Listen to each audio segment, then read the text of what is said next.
Quilmes romok, argentin romok. A 42. példánk. A Calzhakvi völgyben, Tucumán tartományban található hatalmas, prekolumbián régészeti lelőhely. Quilmes romok, Ruinas de Quilmes, az argentínai Tucumán tartományban, a Calzhakvi völgyben tengerszint felett körülbelül 1850 méteres magasságban helyezkednek el. Ez egy rendkívül izgalmas ősi település. Annyira izgalmas, hogy az égvilágon semmit se tudunk róla. Elhelyezkedés. Argentína közepén helyezkedik el. Egy gyéren lakott területen. A régészek semmilyen írásos emléket nem tártak fel. Az épületek korát nem tudták meghatározni. Szóval a nagy semmi. Annyira semmit se tudtak a romokkal kezdeni, hogy a terület meg van nyitva a látogatóknak. Bárki bármikor felkeresheti.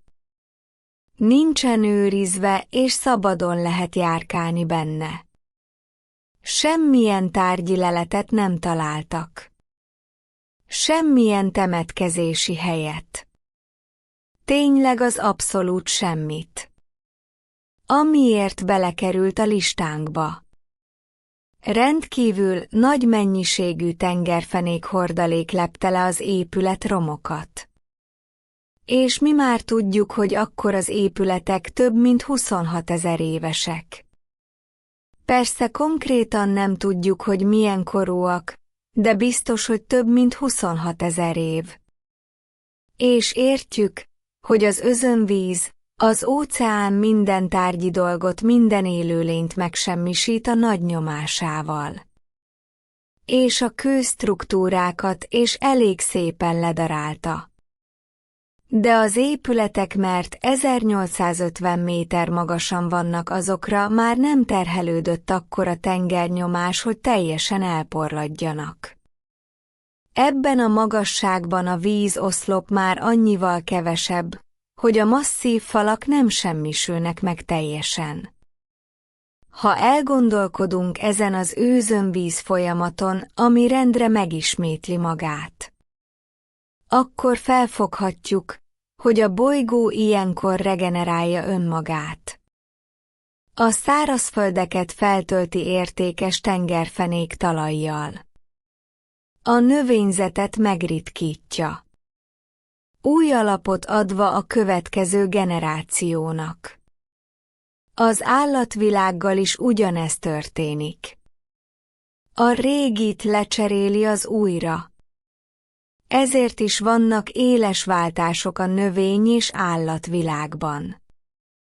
És ezért is beszélhetünk nagy váltásokról. A kakuktojás az intelligens élet. Ha van annyi értelme, akkor félkészül és túléli az özönvizet. Ha nem érti meg vagy társadalmilag nem felkészült, akkor elveszik, eltörlődik. Végül is akkor nincsen is szüksége a bolygónak az ilyen civilizációkra. Csak feleslegesek az ilyen társadalmak. A fonák a dologban, amikor egy kis elit felkészül és túlél egy özönvízet. És hagyja a saját népét, társadalmát, civilizációját elveszni. Úgy, hogy nem is figyelmezteti a közelgő veszélyre. Gyakorlatilag feláldozza. Zárójelben természetes, a többség adójából biztosítja az elit a saját túlélését. Csak hogy a maximumot kipréselje a többségből. Szóval a kisebbség, az elnyomok, a kizsigerelők azok túlélnek, mert felkészülnek. Erre majd még fogunk példákat felhozni a múltból. Szóval a kis csoport okosnak gondolja magát, mert a következő menetben 2 özönvíz közti időszakban majd elnyomja a világot és a benne élőket. Semmi másért, mint hogy kizsigerelje. Az önzés és a többség taposása a fő motivációja ennek a kisebbségnek. De a természet és a társadalmi szabályok miatt ezek a kisebbségek elnyomok felőrlődnek.